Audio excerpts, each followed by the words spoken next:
Check it out, my man. Let me see you bust, bust. Let me see you. Don't leave in your car.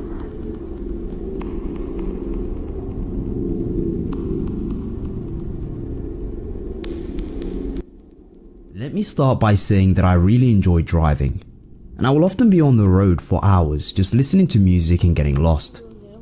So more often than not, I will sleep in my car on the side of a country road. I don't like it when I'm the passenger though, so I always go alone. Usually, I sleep for a bit, wake up, then go home without incident. There's been a couple of times when a deer has startled me, or even a person knocking on my window to make sure that I was okay was met with a scream. But what happened last night takes the absolute cake. I read about a really nice walk online that I wanted to visit. It was about a 5-hour drive, and I had planned to drive for an hour at a time, explore for a bit, then keep going so I didn't get bored.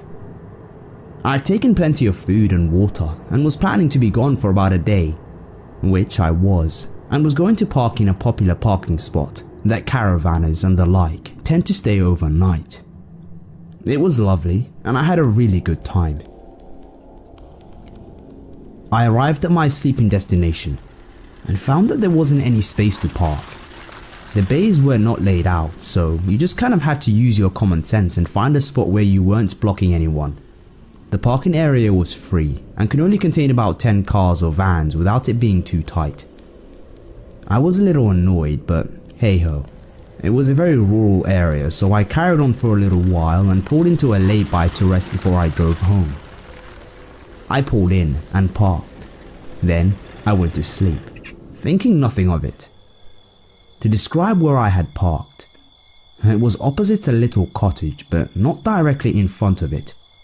And there were plenty of trees, so I didn't feel as though I was intruding on the owners in any way. I felt very safe. For some reason I was having trouble nodding off. Usually, I slept like a baby in my car because it's very spacious and comfortable, and as silly as it may sound to some, I genuinely thought that I had nothing to worry about.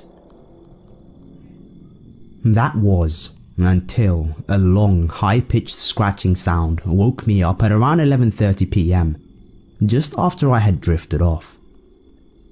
I was in a confused daze when I saw a very tall, middle-aged man dragging what I thought was a key around the perimeter of my car. He walked very slowly and didn't take his eyes off of me the entire time.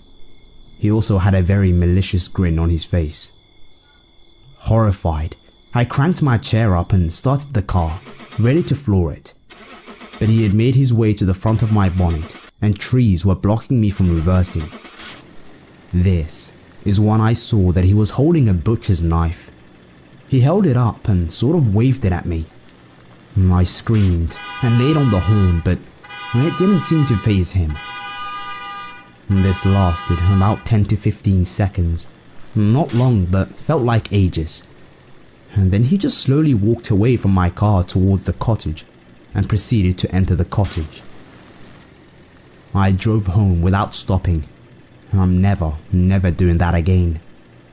Thanks for ruining it for me, genuinely terrifying man. And thanks for ruining my paintwork.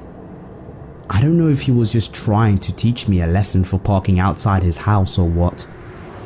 But either way, I'll probably be scarred for life.